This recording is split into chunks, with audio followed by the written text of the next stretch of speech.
I pledge allegiance to the flag of the United States of America and to the republic for which it stands, one nation, under God, indivisible, with liberty and justice for all.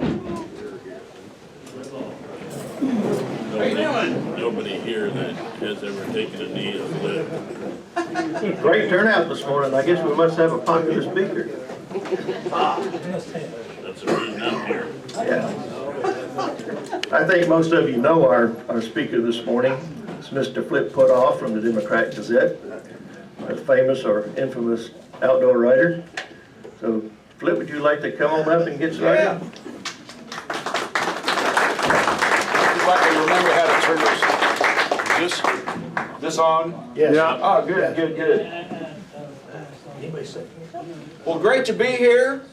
I always love coming up to the Fly Tires, and I really appreciate all the good work that you all do for conservation and taking care of the Bella Vista lakes, and going out and catching a few fish as well. So my name's Flip Puttoff. I have 2 jobs at the Northwest Arkansas Democrat Gazette. I work on the photography staff, and I'm also the outdoors reporter in charge of our outdoor section that's in the paper every Tuesday. And if you're not familiar with it, kind of looks like this here. And I think it's a really good section.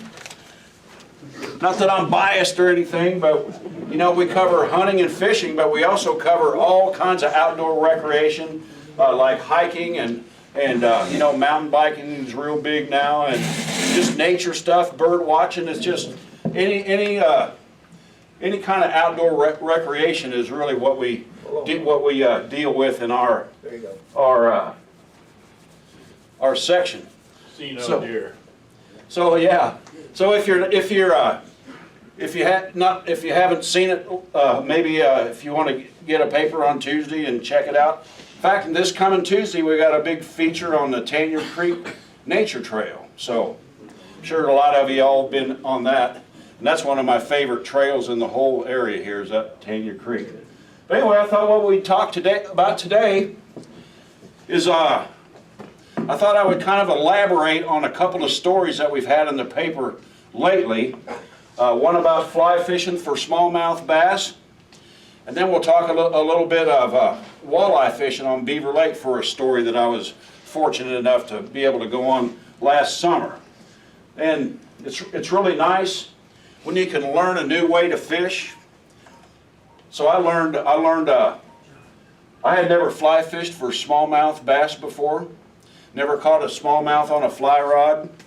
I've always been a float fisherman, using spinning gear and you know, plastic worms and jigs and that kind of thing. So I was wanting to, you know, do something about catching a smallmouth on a fly rod, because I had never done that, and I like to fly fish. So I met this gentleman named Daniel Roberts from Springdale. So he and I got together, and he's a real avid smallmouth bass fisherman, fly fisherman, and he's a sales rep for all different kinds of fishing tackle companies. So anyway, one of Daniel's favorite places to fish is on Little Sugar Creek, which goes right through Bella Vista here.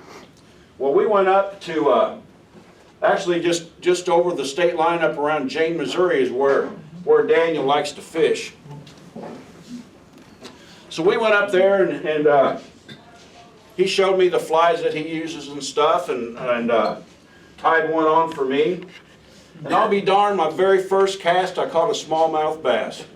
Very first cast. A lot of people think that's bad luck, but I thought it was pretty good luck. I agree. Anyway, this is Daniel here. He's getting rigged up. He uses a 6-weight fly rod, and he uses 3X tippet, which is about 8-pound test. I thought he would use a thinner line than that, but he uses that. And we caught fish that day on crawdad flies, and Daniel likes to tie his flies kind of heavy, he says, so that they sink fast and get towards the bottom. So we did good on those, and he also ties some topwater flies, kind of popper type flies. Caught some bass on those. And this was in September, so it was still pretty warm. Water was still pretty warm. So, you know, we were wade fishing. Another thing that kind of made a convert to me was I've always been a canoe guy, and I still am. Still like to fish that way, but I'd never really had wade fished before. And it was really, I just saw that you can really fish areas a lot more thoroughly when you're wade fishing than you can when you're small, when you're going in a canoe or a kayak, unless you stop and get out. I don't do that too much when we're floating. So if you go by a place that's, you know, real prime, in a canoe you usually maybe make a couple casts there. Well, with wade fishing like we did this day, we really worked spots real well. So anyway, that's some of the flies that Daniel ties. He ties all those himself. You can see that they're a pretty good size, and it seems to me, I don't know what the regulations are in Bella Vista, but it seems like this would be something that you could do right here with the stream going through the golf courses. I mean, to me that looks like Fish City, some of those spots around on the golf courses. But I don't know what the rules are. Anyway, here's Little Sugar Creek. Beautiful stream. And there's probably more access on Big Sugar Creek up north of there. If I was going to go wade fishing, I'd probably go to Big Sugar. But there's a low water bridge called Griffith's Bridge up on Little Sugar Creek. We stopped there, and that's where we started wading. And we went downstream for about a mile or so, just working all that water. And didn't catch a whole lot of fish, maybe a dozen or 15 or so. But man, it was really nice, and the trees were really starting to get pretty. So down towards the end of our wading expedition, Daniel was working this hole here, casting his crawdad fly up around that bank there, and caught this nice largemouth. So we'd caught some smallmouth that day, but this was right towards the end of the trip, and he got this really nice largemouth. So that'll make anybody's fishing trip, right? Okay. Don't break off. Yeah. So this was a good situation where it's good that Daniel had that 3X tip at that 8-pound line, because that was a pretty hard fighting fish, and the water was still warm, so it was rocking pretty good.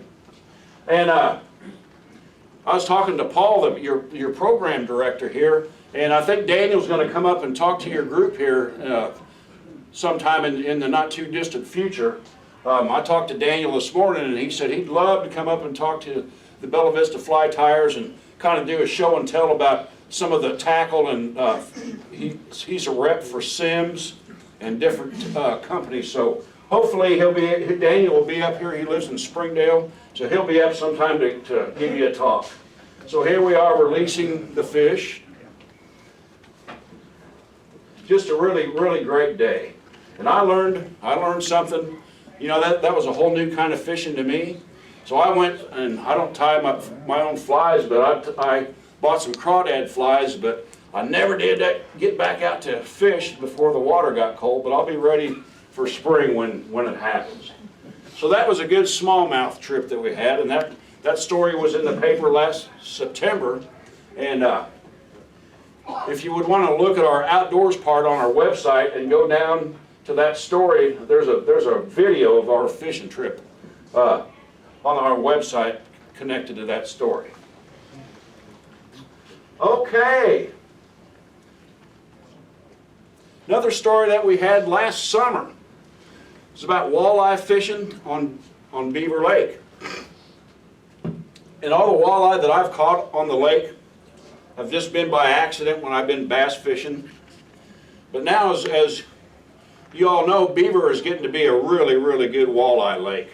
Game and Fish has spent about 20 years reestablishing the walleye in the lake because they were native to the White River before the lake came in. Well, about 20 years ago, they started stocking them, try to get a population of walleye going that's going to reproduce naturally, and now they're going gangbusters out there on the lake.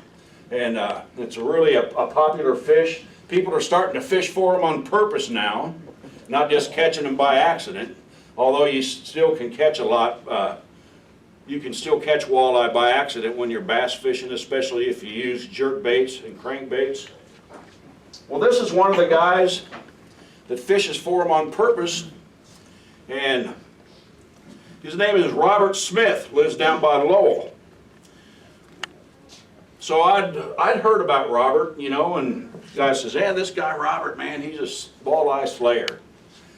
So I got in touch with Robert. I said, hey, sometime when you're fishing, do you mind if I tag along with you and do a story for the paper about walleye fishing? So he said, yeah. So we got together last summer in August. The day we were going to meet to fish, it was just raining cats and dogs, so I figured we're not going to go fishing today. Well, Robert said, yeah, we're going. So we met there at Rocky Branch Park out on Beaver Lake, and it was raining, you know, but hey, you know, what do you buy a rain suit for? Not to wear when it's dry. So we got our money's worth out of our rain gear that day. So we went out and this is probably going to be old hat to a lot of you guys, but we fished with bottom bouncers and night crawler harnesses, which is a really good way to catch walleye in the summer out on beaver. And I brought a rig that I'll show here in just a little bit in case you're not familiar with it. But anyway, walleye love night crawlers, so Robert and I went on the lake, and he catches walleye in the summer fishing along gravel points and on gravel humps out on the lake. And we went to a couple spots that were like right out in the middle of the lake that you would never know were there. And those were kind of Robert's secret spots. You know, because looking at the lake, you'd think it's 100 feet deep there. Well, really, there's this hump right there that not everybody knows about, and that's where we were right here. So Robert puts a night crawler on his night crawler harness, lowers it down 25, 30 feet is about the magic depth in the summertime. And 15 minutes, boom, walleye number one. It was a nice keeper. Walleye at beaver have to be 18 inches long to keep, and the daily limit is 4 walleye. So, getting a good walleye education there. Good fishing on a rainy day. The way that he fishes these is he lets it sink down to the bottom bouncer in the night crawler harness, and then he trolls. He says 1 mile an hour is the magic speed, because these night crawler harnesses, that if y'all have seen them, they got a little spinner on the front. It's a kind of an attractor. Well, Robert says you want to go as slow as you can go, but you still want to have that spinner going. So it really worked good on this hump that we were fishing out in the middle of the lake, and then we went over to a point nearby, and we caught some more walleye on that gravel point.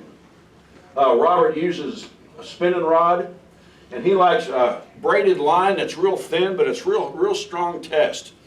Because if you're dragging something along the bottom of the lake, even if it's on a gravel hump or point, you know, you're going to get hung up some and lose some tackle. So I went ahead, man, I got all excited about this and all pumped up, you know, and after being with Robert that day and said, man, I got to try this. So I went to hook, line, and sinker and bought some bottom bouncers and some night crawler harnesses and some night crawlers, and went out there, and Robert said he didn't care if I fished one of his honey holes. So the first time I went out there, got it all set up, put her down there, and I mean, I hadn't been out there an hour, and I caught 2 nice big walleye, nice keepers. So if I can do it, anybody can do it. So this just might be something that you want to keep in mind for this summer coming up. What I like about it is, you know, I like to bass fish, but at beaver, to me, once it gets real hot in the summer around late June, July, it's hard. The fishing for bass gets tough, but that's right when this walleye fishing gets good. So that gives you something to do, a good way to catch fish on through the summertime. just some other, more pictures of Robert in action there. And this is all out by Rocky Branch area of Beaver Lake. Another nice walleye Robert caught there. And you know, it only takes one time to learn that you don't put your thumb down there and bring that bass up. That could be a world of hurt. I learned that the hard way with brown trout. First brown trout I ever caught, man, I reached down there and lifted up. Next thing I know, there's blood running down my arm. So you got to watch those fish that have teeth. Walleye are real pretty fish, but boy, this angle not real. It's kind of scary looking. That was another walleye. Wasn't a keeper there, but oh, we caught. Robert probably caught 8, maybe or so that day. And there's the night crawler. Robert says you rig it up. It doesn't have to be totally straight, but you want to try to get it about as straight as you can get. And then there's 2 hooks. He's kind of showing it there, and I'll try to show you a little bit more here in just a second. Robert's showing his. You can see the bottom bouncer in his right over there on the right, and the night crawler harness on the left. Okay, I think that's the end of my photos. Can you turn the lights on and I'll show you? This is probably something that a lot of you guys and gals know about. So this is the basic rig that Robert showed me how to use. The bottom bouncer here. And then the night crawler harness here. And I went ahead and put a plastic worm on there instead of a live night crawler, but boy, those walleye eat up those night crawlers. So anyway, that's basically what it is, and you just let that go down to the bottom, and you know, a bottom bouncer is just like it says. You can feel it kind of bouncing along the bottom. And if you want to look on YouTube sometime, just Google bottom bouncer, and there's a really neat video of these working underwater, where a walleye actually come up and eat the night crawler. So that's might be pretty good, something that you might want to look at on a rainy day or something like that. So my neighbor read that story in the paper, and he says, well, heck, you know, you can make your own bottom bouncers. I made my own myself. So here's one of his homemade bottom bouncers. Just a wire, you know, pretty heavy wire, and a swivel here on the end to attach the night crawler harness.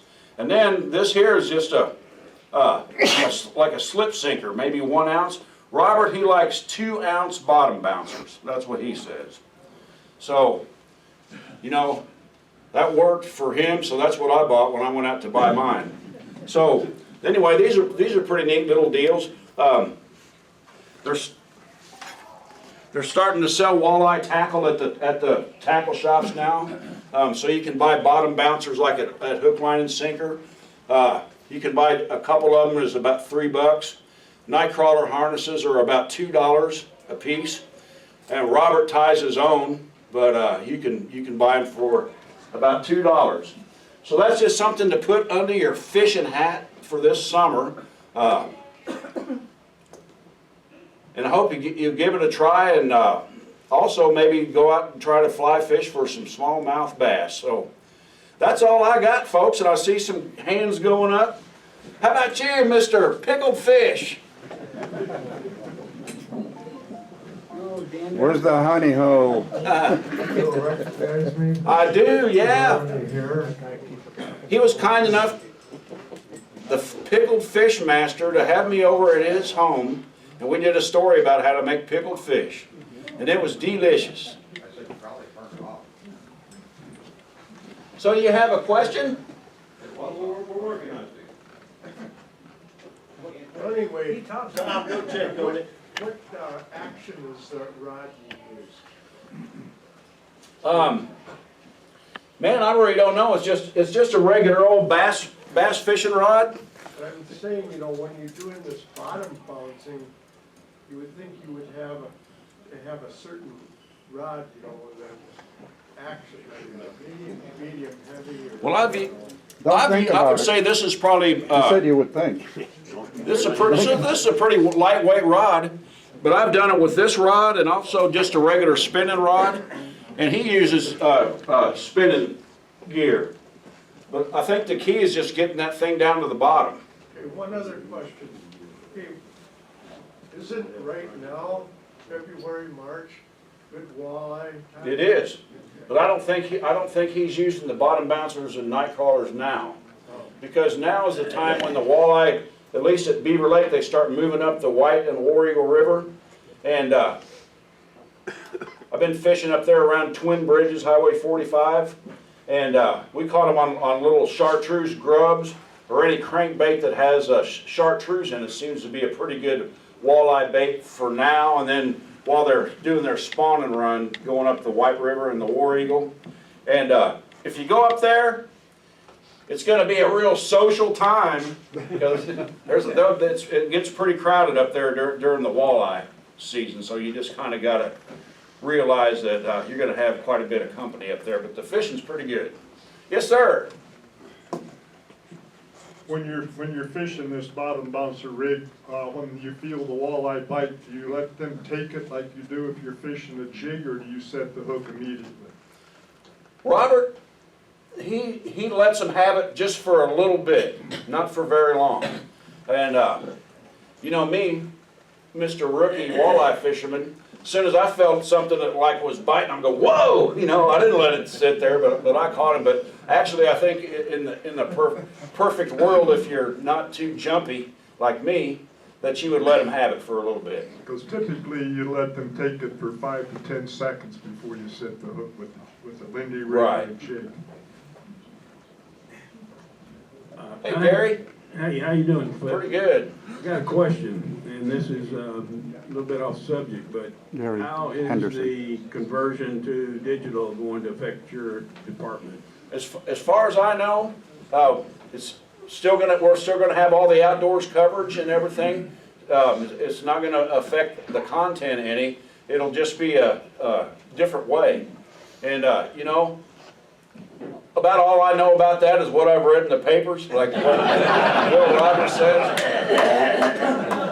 So I really don't know any more about it than you guys, but if you're a subscriber to the Northwest Arkansas Democrat Gazette, you've probably heard that we're gonna do away with the print paper, and it's all gonna be on an iPad.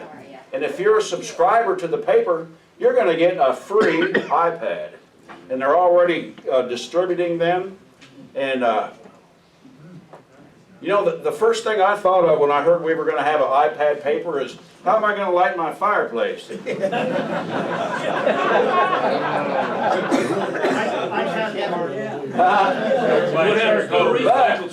We're still going to have a Sunday print paper. So you'll get, if you're a subscriber, you'll get a nice big fat Sunday paper in your driveway like usual. Yes, Tom? Flip, are these things pretty durable, like when the paper man comes around, he throws out the iPad? Yeah. Are they gonna survive that toss? Boy, you know, well, I've been working at the paper so long that when I first started working there, we put the paper out with stone tablets and a chisel.